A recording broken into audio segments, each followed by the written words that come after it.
You saw the wrong thing, he told her, but 4 years later, he found her with his 3 sons. He remembered the sound of the rain first. It tapped softly against the cafe windows, blurring the world outside into a watercolor of passing cars and glowing traffic lights. People were talking quietly, spoons clicking against porcelain cups, the air warm and heavy with the scent of roasted coffee beans. Everything felt ordinary, except for the way Sophia's hands trembled slightly as she set her cup down. Andrew sat across from her, posture straight, shoulders squared like he was preparing for a negotiation instead of a conversation with the woman he claimed to love. His blonde hair was perfectly styled, his blue eyes steady, calm, unreadable. He always looked composed in moments where she felt like she was unraveling. It used to make her feel safe. Now it made her feel like she didn't know him at all. There was another woman sitting beside him. A beautiful woman, of course. Tall, polished, effortless in a way that suggested she had been taught to look perfect long before she understood why perfection mattered. Her laugh was light, controlled, without depth, as though she didn't feel things too strongly and didn't need to. Sophia had walked in expecting a conversation, a chance to fix what had begun cracking between them. She didn't know what exactly had changed, but something had. She could feel it, like a shift in the air before a storm. She had hoped they would talk. She had hoped he would say he was tired, confused, overwhelmed, anything. Anything at all. But what she saw instead was him sitting close to another woman in a way that didn't look like coincidence or accident or misunderstanding. Her chest tightened painfully. Her breath caught. She whispered, not trusting her voice to be louder, "Andrew." He looked at her then. Really looked. But instead of guilt, or regret, or even surprise, there was only annoyance. Like she was interrupting something important. Like she was the intruder here. "You saw the wrong thing," he said, his tone flat, as if that was all the explanation required. As if the weight in her lungs, the sudden ache in her ribs, the certainty that something inside her was tearing, meant nothing in comparison to his certainty. Sophia blinked. Rain streaked down the glass beside him, making the city look distant, unreachable, cold. "Did I?" she asked, her voice steady in a way that betrayed none of the panic clawing inside her. "Yes," he replied, already turning slightly back toward the woman beside him. As if the discussion was over. As if her presence was irrelevant. Something inside Sophia went quiet. Not shattered. Not broken. Quiet. She looked at him, at the man she had laughed with late at night, the man who had once held her face like it was precious, the man who told her he loved her. And she realized that she had loved him in a way that had left her unprotected. Too open. Too exposed. And now there was no shield left. "I understand," she whispered. She stood. Her legs felt strangely light, like they might not hold her. But they did. She turned and walked toward the door, the bell above it chiming softly when she pushed it open. The rain greeted her with a cold kiss across her skin, but she did not shiver. She did not look back. He did not follow. He did not call her name. He let her go. Outside, the city continued moving, unaware of her heartbreak, her silence, her hollow chest. She crossed the street slowly, breathing carefully, like one inhale too deep would cause her entire body to collapse. She told herself she would not cry. Not here. Not now. 1 month later, she found out she was pregnant. Her hands shook around the test. She sat on the edge of her bed and stared at the 2 lines that changed everything. Her heart pounded, and the air felt thick, and the world suddenly tilted into something terrifying and bright. Then the ultrasound showed 3 heartbeats. 3 lives. 3 pieces of her and him. She pressed her hand to her stomach, and for the first time since she walked out of the cafe, she allowed herself to cry, not because she was broken, but because something new was beginning inside her, something bigger than pain. She didn't call Andrew.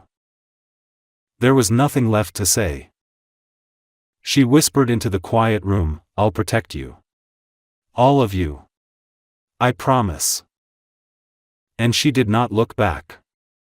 The doctor's office smelled faintly of antiseptic and warm paper gowns, the kind of sterile stillness that usually made people uneasy. But Sophia sat very still, one hand resting over the small rise of her stomach, as though she were trying to memorize every second. The screen in front of her glowed softly, and the rhythmic sound of 3 separate heartbeats filled the room like an impossible melody. The nurse smiled gently, unaware of the turmoil beneath Sophia's composed expression. Most mothers cried from joy. Sophia felt joy, yes, but it came tangled with fear so deep it sat like a stone behind her ribs. "Triplets," the doctor had said. His voice had been warm, careful, as though he were offering her something fragile. "You'll need rest. Support. You shouldn't do this alone." Sophia nodded, though inside she wanted to laugh. She was already alone. She had been since the moment she walked out of that cafe. And now the world inside her was multiplying, 3 small hearts, 3 small futures. It was astonishing how life could expand even as your world felt like it was collapsing. She moved out of the city within 2 weeks. She packed her belongings in quiet motions, folding clothes she had once worn to brunches, to business dinners with Andrew, to evenings where his fingertips traced her jaw like she was something sacred. Those clothes went into the bottom of a suitcase. Somewhere deep. Somewhere unreachable. Instead, she carried with her what little money she had, a few photos, and the sound of 3 heartbeats echoing inside her mind. The new town was small, tucked between quiet roads and wide fields, a place where children rode bicycles on sidewalks and neighbors waved even when they didn't know your name. Her apartment was tiny, just 1 bedroom and a narrow kitchen, but sunlight spilled through the windows in gentle morning patterns, and she found herself breathing easier for the first time in weeks. She began to work remotely for a small bookkeeping firm. It wasn't glamorous, and the pay was modest, but it was steady. She took online parenting classes, joined local support groups for new mothers, read books so worn from turning pages that they frayed at the edges. Some nights, when sleep refused to come, she would sit on the living room floor, one hand resting on her stomach, whispering to the lives growing inside her. "You are not mistakes," she would say softly into the silent apartment, where the refrigerator hummed and snow fell outside. "You are the best thing I have ever done." She meant it. Even when she was scared. Especially when she was scared. The months that followed were heavy. Her back ached constantly. Sleep was rare and shallow. She learned how to breathe through discomfort, how to take slow steps, how to sit when her legs shook. The nurses at her appointments often complimented her strength. They didn't know that she cried in the shower sometimes, the hot water masking the sound. They didn't know that sometimes she missed Andrew with a fierceness that frightened her, not because she wanted him back, but because some part of her remembered how it felt to be held, to belong to someone. But loneliness did not break her. Every time the babies kicked, every time she felt the flutter of movement beneath her hand, she remembered why she stayed, why she fought, why she kept going. As her due date approached, complications arose. The delivery came early. Too early. The hospital room was full of rushed footsteps and taut voices. Sophia hardly remembered the pain, she only remembered the fear that something might go wrong. Then, 3 cries. 3 small voices protesting the world. 3 fragile bodies placed one by one into her arms. They were tiny, impossibly tiny, each wrapped in identical white blankets except for the colored wristbands with their names, Leo in blue, Eli in yellow, Cameron in green. Their hair was pale, soft like down. Their eyes blinked open, clear, bright, unmistakably blue. His eyes.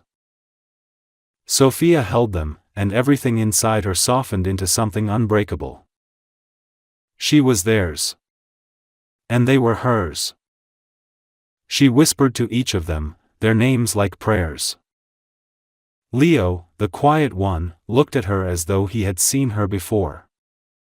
Eli wriggled and kicked, fiery, determined to take up space. Cameron curled against her heart and refused to let go. She did not think of Andrew then. Not his voice. Not his absence. Not the sentence that had once cut her open. She thought only of survival. Of love. Of the impossible, extraordinary task of raising 3 little lives. And when night fell over the quiet hospital room, and nurses moved softly in the dim light, Sophia didn't sleep. She sat awake, her body aching, her eyes heavy, but her heart full in a way that made her chest warm. She looked at her sons and whispered, "It's us now. And we're going to be okay." The first year passed in a blur of sleepless nights, spilled bottles, lullabies, and soft, exhausted laughter that came from somewhere deeper than joy. It came from survival. Sophia learned quickly that there was no such thing as rest when 3 infants needed her. If one slept, another woke. If one cried, the other 2 joined. She moved through the days like a tide, constant, steady, unstoppable even when she felt she might collapse. She held all 3 sometimes, balancing them against her chest and shoulders, humming quietly even when her throat was raw. The apartment often smelled of warm milk, laundry detergent, and something gentle and lived in, something that felt like home in a way that no penthouse ever had. The town, small and unhurried, slowly became her safety net. Mrs. Whitaker from next door would knock sometimes and leave homemade soup or fresh rolls without asking questions. The barista at the corner cafe learned to make Sophia's coffee the way she liked it, knowing she would inevitably walk by with a stroller built for 3. People smiled when they saw her. Not pity, not curiosity, just warmth. The kind she had never known in the glittering glass offices where Andrew lived his life. By the time the boys turned 1, they had already developed their own personalities. Leo was the watcher, his blue eyes always wide and thoughtful, as though he were studying the world before deciding how to join it. Eli was loud in every way, loud laugh, loud footsteps, loud joy. He was the one who reached first, climbed first, broke things first. Cameron loved touch more than anything. He pressed his cheek into Sophia's shoulder whenever she held him, as though her heartbeat was the only anchor he needed. Sophia had learned to recognize their cries in a way that felt like language, Leo's soft broken whimper, Eli's dramatic wail, Cameron's pleading hum. She had become fluent in them. Some days she felt like the strongest person she had ever known. Other days she cried quietly in the bathroom, forehead pressed to the cold tile, letting the exhaustion leak out so she could keep going. But love was constant. A love with no conditions, no requirements, no fear of being not enough. The boys loved her simply because she existed. There was nothing to prove. She told herself she didn't think about Andrew anymore. And during the day, with 3 tiny hands tugging at her shirt and 3 little heads pressing against her knees, it felt true. But at night, when the apartment was finally silent and the moonlight stretched across the floor in a thin silver stripe, her mind drifted back to him. Not to the cafe. Not to the anger. But to the way he used to look at her when he was unguarded, when the world wasn't watching. A look she had once believed meant forever.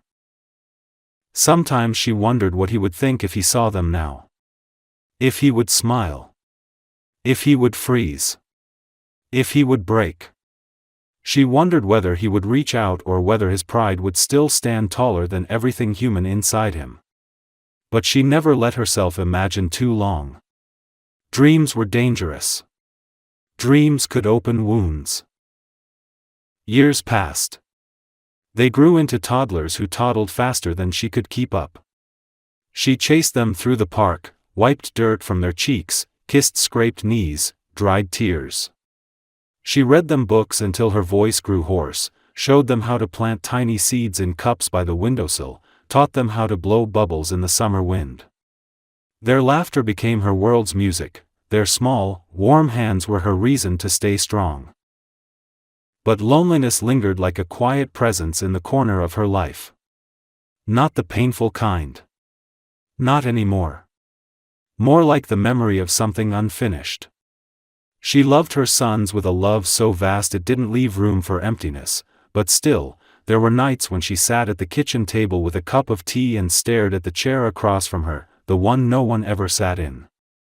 The one that reminded her that once, she had loved someone who hadn't known how to love her back. There were moments too, fleeting and unspoken, when she wondered whether he ever thought of her. Whether he ever regretted. Whether he ever searched. She imagined him in some distant city, in a high-rise office wrapped in glass and cold light, still believing she was gone because she wanted to be. Still believing he hadn't lost anything worth keeping. She didn't know that by this time, Andrew had already begun searching for her, quietly at first, then obsessively. She didn't know that every night, he too sat at a table with a cup of untouched coffee, staring at a door that never opened. She didn't know that he had begun to regret, deeply, painfully, relentlessly. She didn't know that the same moonlight that fell across her sleeping sons also fell across him, alone in a penthouse full of silence. And neither of them knew that fate was already turning, slowly and inevitably, toward the moment their worlds would collide again. Andrew's office overlooked the city from the 32nd floor, a glass tower that made everything below look small and manageable. But the view did nothing to settle him anymore. The success he once carried like a second skin had begun to feel heavy, like a suit tailored too tightly across his chest. Work no longer distracted him. Deals closed, stocks rose, people congratulated him, yet each victory felt strangely hollow, like applause in an empty theater. He found himself pausing between tasks, staring out into the skyline without seeing any of it. His assistant noticed the change first. Then his colleagues. Then the board. They asked if he was tired, stressed, burned out. He always answered with the same voice, calm, direct, professional. But the truth was something he could not explain. Somewhere in the fabric of his days, a thread had been pulled loose, and nothing was quite holding together anymore. It began with a memory. A laugh in his mind, soft and familiar. Sophia's laugh. Then it became her voice, the way she'd say his name, the way she tucked her hair behind her ear when she was trying not to smile too big. He tried to bury it. But the harder he tried, the more sharply she appeared in the quiet spaces of his mind. He replayed the moment in the cafe, though he had long convinced himself he had done nothing wrong. The woman with him that day, Vanessa, had been a business partner, nothing more. He had been frustrated, tired, irritated after a week of meetings and family pressure. Sophia arrived unexpectedly, saw them, and her expression had closed like a door. He remembered trying to explain, but the explanation had not been enough. Or maybe he hadn't really tried. Maybe pride had spoken for him long before his heart realized what it was losing. At first, he assumed she would call. She always had before. He had believed too easily in his own importance. When she didn't call after a week, he felt anger. Then confusion. Then worry. After 3 months, worry turned to fear. He called her phone. Disconnected. He called her family. They said she was fine but refused to say where she had gone. He sent messages, long ones at first, then short ones, then nothing. He drove to her old apartment. Empty. He tried to track forwarding addresses, but her name did not appear anywhere. It was as though she had been erased from the city entirely. He hired investigators, at first in secret, then openly. They found traces of her purchases, a grocery receipt here, a pharmacy visit there, but no address, no city, no destination clear enough to follow. She had vanished deliberately. The years that followed were lined with frustration and a guilt that kept sharpening instead of fading. He dated other women, attempting to move forward, but every relationship felt thin, temporary, like trying to speak through glass. His family encouraged him to remarry, to find someone appropriate, someone ready for his lifestyle. He nodded, agreed, smiled, but inside something refused. Every woman was compared to Sophia. Every conversation fell short. Sometimes, late at night, he found himself wondering whether she had been pregnant when she left. The thought came uninvited, unwelcome, and yet once it arrived, it never left. He would look at his hands and wonder what he would do if he had sent away not just her, but a family. The possibility haunted him like a shadow. He began to walk in the city on evenings when he could not bear sitting in his penthouse alone. He would pass playgrounds where children screamed joyfully and mothers called their names.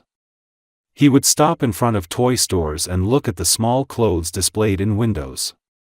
The sight of a tricycle once made him sit on a bench and stay there for nearly an hour, motionless. Something inside him had cracked that day, something he could not mend by logic or reasoning. Then one winter morning, he heard her name again for the first time in 3 years. He was in a cafe downtown, one he had stopped at only because he felt too restless to return to work. 2 women were talking quietly behind him. One mentioned Sophia Miller and 3 boys. The words hit him like a physical blow. He didn't turn around immediately. He couldn't. His chest felt too tight. He waited until their voices began to fade, and then he stood, followed them out, and asked gently, trying to keep his voice steady, where Sophia lived now. It took months more to find her. Every lead was fragile, vague, half certain. But he followed all of them. Every one. He stopped caring about how it looked, how desperate it appeared. His reputation no longer mattered. His pride had burned away long ago. And one snowy afternoon, after 4 years of searching, his car rolled to a stop in front of a small daycare near a quiet park. He didn't know why he stopped. He didn't know what he expected. He simply felt something instinctive, something undeniable, telling him to look. That was when he saw them. 3 boys, nearly identical, laughing loudly as they threw snow in the air. Their hair was pale gold. Their eyes were bright, impossibly blue. His eyes. His face. His expression in miniature form. His body froze, breath suspended somewhere between disbelief and recognition so profound it felt like a cut through his ribs. And then he saw her. Sophia, standing nearby, bundled in a warm coat, her hair loose around her shoulders, a paper cup of coffee steaming in her hand. She looked older. Not worn, no, she was too strong for that. But matured. Grounded. Real in a way that made every polished, perfect woman he had ever been with since look artificial. She lifted her head. Their eyes met. Time did not stop, it simply narrowed, everything else dissolving into silence. He understood everything in that instant. The loss. The consequence. The weight of his words and his pride. The years she had lived without him. The children she had raised alone. And for the first time in his adult life, Andrew felt fear. Not pride. Not anger. Fear of what she would say. Fear of what he had done. Fear of whether forgiveness was a possibility that still existed in any universe she inhabited. He had found her. But he didn't yet know if he was too late. He didn't approach her right away. He stood there in the cold, breath clouding in the air, unable to convince his legs to move. It was the first time in his entire life that he, a man who made decisions for entire companies and commanded rooms with a single look, felt unsure of even taking one step forward. He watched Sophia kneel to fix one of the boy's scarves, the gentle way her fingers moved, her patience, the quiet steadiness she carried. She had always been like that, calm where others rushed, soft where others sharpened. But now that softness was stronger, fuller. She wasn't the same woman he remembered. She was more. One of the boys, the one in the green hat, noticed him first. The child paused mid-step, snow clinging to his mittens, head tilted as though something in Andrew's face felt familiar even if he didn't know why. Then the others followed, turning their bright blue eyes toward him with open curiosity. Andrew felt the world tilt again. He wanted to speak, to say something, anything, but there were no words that could capture the weight of what was happening. Sophia stood. Her breath left her visibly in the cold air. She didn't move toward him, but she didn't step back either. Her expression held no shock, no panic, just a quiet, deep exhaustion of someone who had already lived through the hardest part of the story. Andrew, she said simply, as if his name were just a name and not a wound that had healed and broken and healed again. He swallowed, the cold stinging his throat. Sophia. The silence between them was not empty. It was full, of the past, of the years lost, of all the questions neither of them dared ask yet. The boys watched with mild curiosity, not fear, not confusion, just the innocent openness of children who saw the world in possibilities, not in consequences. Sophia looked at her sons, then back at Andrew. "Come," she said quietly. "They're cold. We should talk somewhere warm." He followed her because there was nothing else he could do. The daycare workers greeted her kindly as they left, one of them smiling and reminding Sophia about a painting project tomorrow. She smiled back, small but real, and Andrew felt another stone settle in his stomach. This was her life now, simple, grounded, built with effort and love. A life without him. They walked to a small cafe on the corner, the same kind of quiet, warm place she had always gravitated toward. The boys scrambled into the booth, chattering excitedly about snow forts and cookies and whose hat had gotten the wettest. Sophia ordered hot chocolate for them, and without thinking, Andrew ordered it for himself too, just like he used to, before everything changed. The familiarity of the moment unsettled him. For a long time, they didn't speak. They simply existed in the same space again. Finally, Sophia turned to him. Her voice was calm, but not cold. "How did you find us?" The truth was too heavy to dress in anything less than honesty. "I've been looking for you for 4 years." She didn't react at first. She just blinked slowly, absorbing the words as if testing them for sincerity. 4 years is a long time to search. "It was longer without you," he answered, and it came out quiet, almost fragile, the kind of truth that wasn't meant to win anything but to be understood. Sophia looked down at her hands. They were strong hands, hands that had held 3 newborns, cooked countless meals, carried groceries while pushing a stroller, wiped tears and noses, and worked late into the night. Hands that had built a life in the shadow of heartbreak.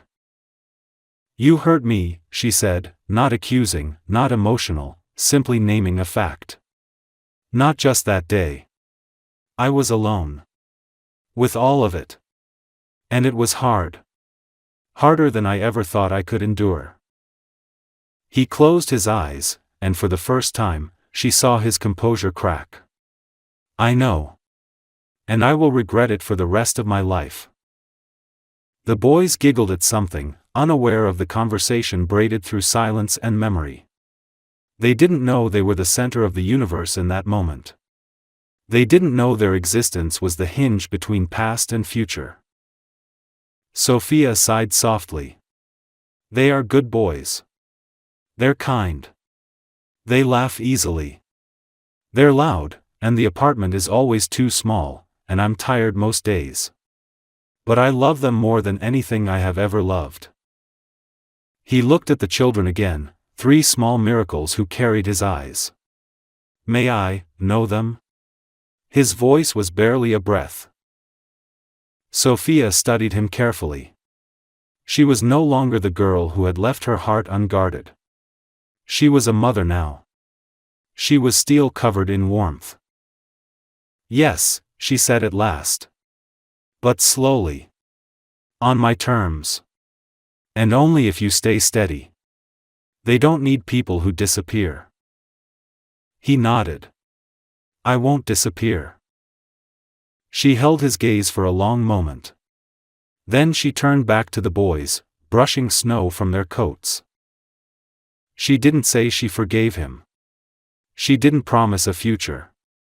She didn't fall back into what once was. But she didn't close the door.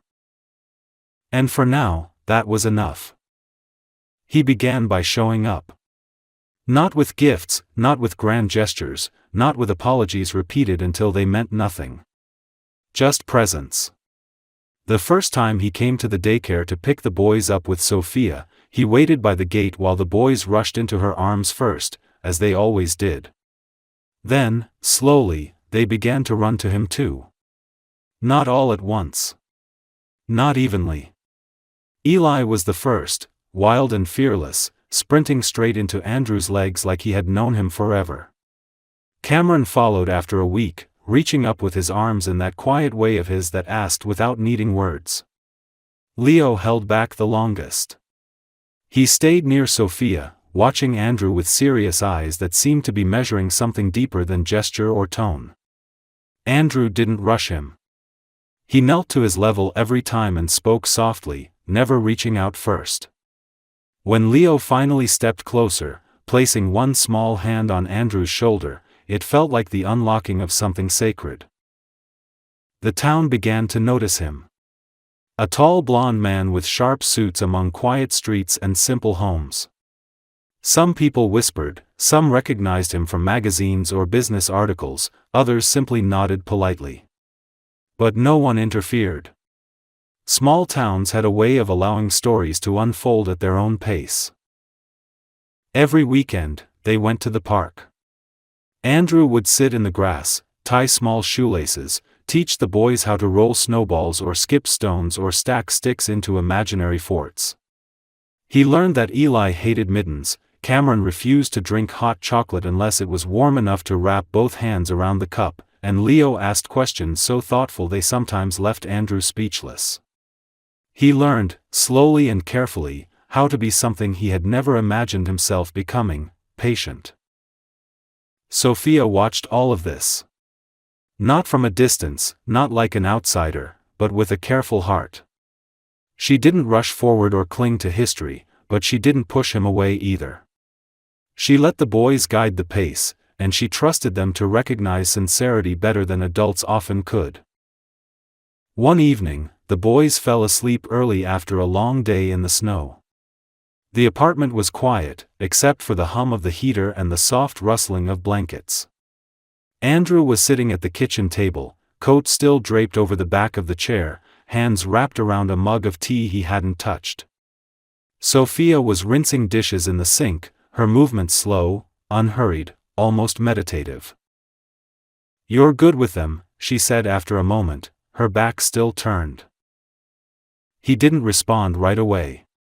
He didn't want to ruin the simplicity of the moment with anything heavy or rehearsed. "They make it easy," he said finally. "They're extraordinary." Sophia turned then, leaning against the counter, drying her hands on a towel. "They're children," she corrected softly. "They are wonderful, yes. But they are also loud, exhausting, stubborn, messy. It's not always easy." He nodded. "I wasn't there when it was hardest. I know that." The apartment felt smaller suddenly, filled with all the things they hadn't yet said. "I didn't tell you because I didn't want to ask for anything from you," she said, sitting across from him.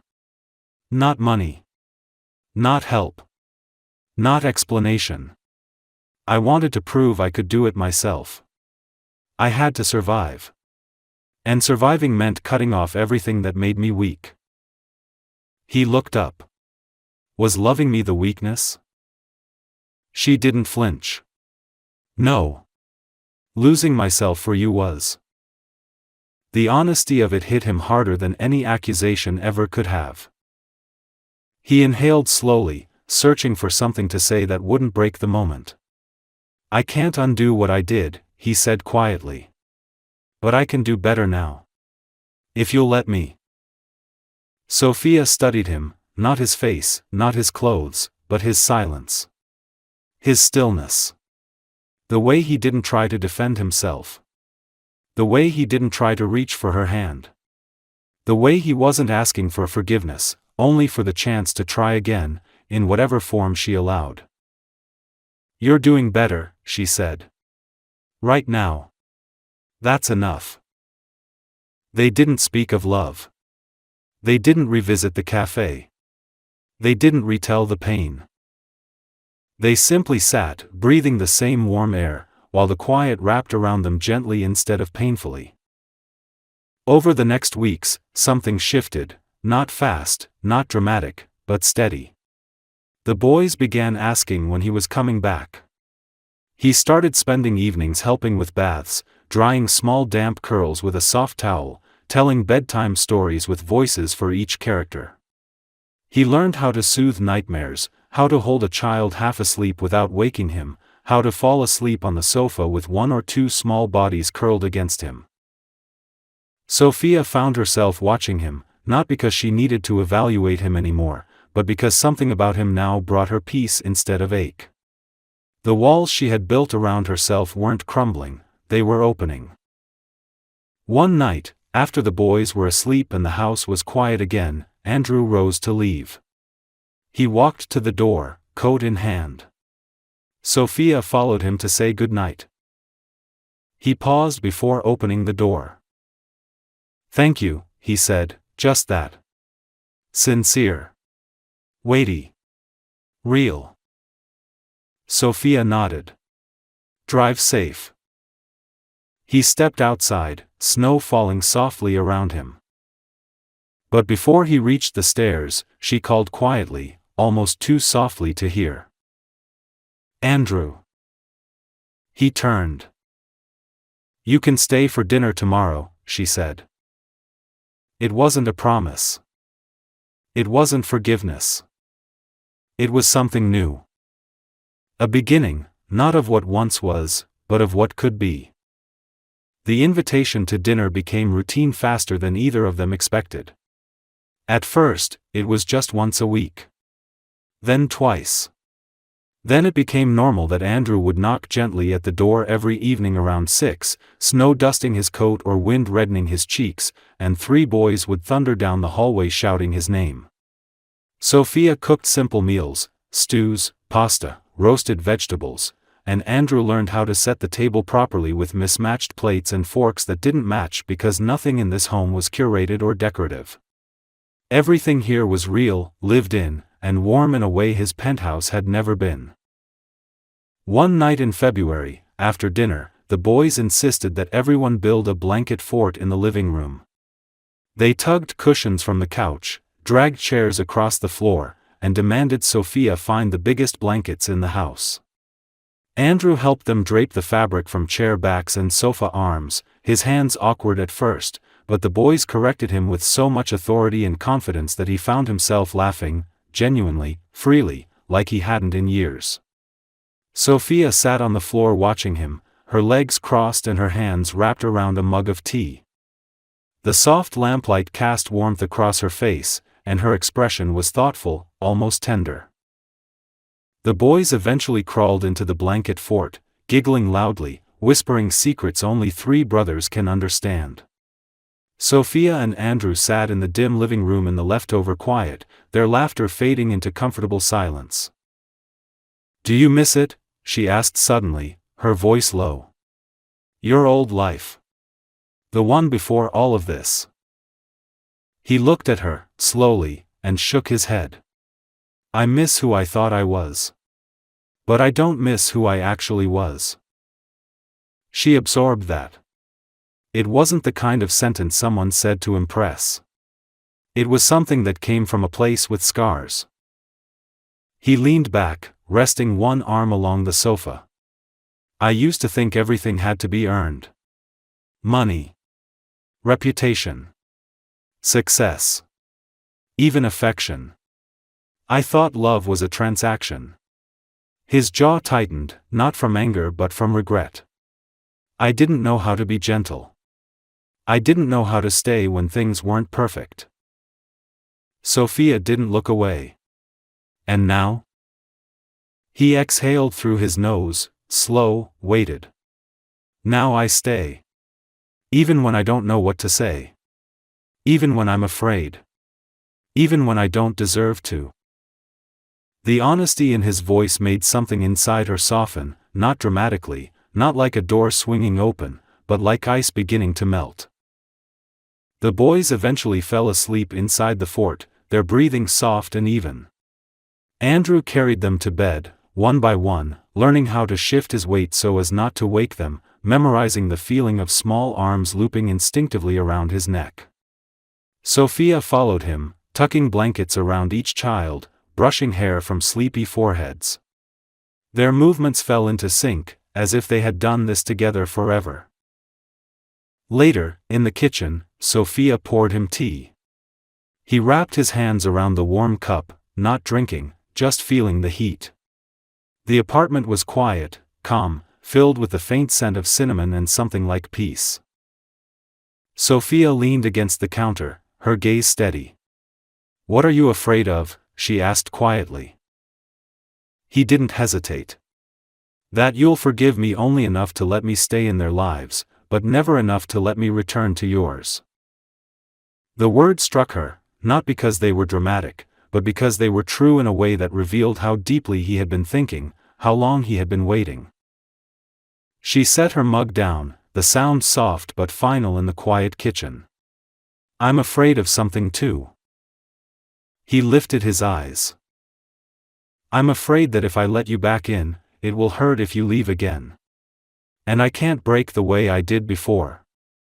The boys can't either." This was the truth that had lived in the space between them all along. He stepped closer, not invading, not reaching, just closing enough distance so his voice could stay soft. "I won't leave," he said. "Not because I want a second chance with you. Not because I regret what happened. Not because I feel guilty. I won't leave because I love them. Because they are mine. And because I want to be the kind of man who deserves to be theirs." Her breath caught, not in fear, but in recognition of something real. This was not the man she walked away from. This was someone rebuilt. Someone who had bled and learned. She looked at him for a long time, the quiet stretching out, warm and heavy. "You're changing," she whispered. "No," he corrected gently. "I've changed." The difference mattered. Sophia didn't step into his arms. He didn't reach for her. Love did not need to rush, not now. But she did something small, something fragile and enormous at the same time. She touched his hand. Just once. Just enough. And he closed his eyes, not to savor it, but to respect it. It was not a declaration. It was permission. A beginning. Spring came softly to the town, the snow melting into bright puddles along the sidewalks, the trees budding with the first quiet signs of green. The boys were 4 now, full of energy, curiosity, and the wild joy that came from discovering the world one small piece at a time. They chased each other in the yard behind the apartment, their laughter echoing against the wooden fence, their golden hair shining in the late afternoon sun. Sophia watched them from the porch, a light cardigan draped over her shoulders, her eyes following every movement with a tenderness that had been carved into her over years of motherhood and endurance. Andrew sat beside her, elbows resting on his knees, watching the boys with the kind of attention that held no distance anymore. He had moved to the town 3 months ago, not into her home, but into an apartment nearby, one close enough that the boys could run between their houses in less than a minute. He didn't ask to move in with them, didn't rush anything, didn't try to fit himself into spaces that weren't ready for him yet. He simply made himself present. Consistent. Reliable. It was slow, steady, ordinary, and it was that ordinariness that made it sacred. Sophia had begun to let herself relax in his presence. There were evenings when they cooked together, when his hand brushed hers and neither of them pulled away too quickly. There were mornings when he brought coffee to her doorstep while the boys still slept, and they shared quiet conversation on the porch while the sun rose over rooftops. There were moments when she caught him watching her, not with longing, not with regret, but with something softer and deeper. Something like gratitude. One Saturday afternoon, the boys insisted on going to the lake. The water was still cold, but the air had warmed enough that the wind felt less sharp on their cheeks. They brought sandwiches, fruit, and the boys' favorite chocolate cookies. The lake shimmered under a pale blue sky, and the boys ran to its edge, throwing small stones into the water to see the ripples expand in rings. Sophia spread a blanket on the grass and sat down. Andrew settled beside her, closer than he used to, but still leaving space she could close or widen whenever she needed. They watched the children in comfortable silence, the kind that didn't need to be filled. After a while, Sophia spoke, her voice low and thoughtful. "When I left, I thought I had lost everything. Not just you, my home, my stability, my future. I didn't know who I was without us." Andrew didn't interrupt. He waited. "But then the boys came," she continued.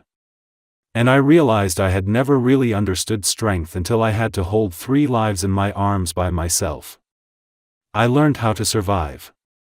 But I also learned how to live. And I don't regret that." He nodded slowly, his jaw shifting, a quiet ache in his eyes. "I don't regret any part of you," he said. "And I regret every part of how I treated you."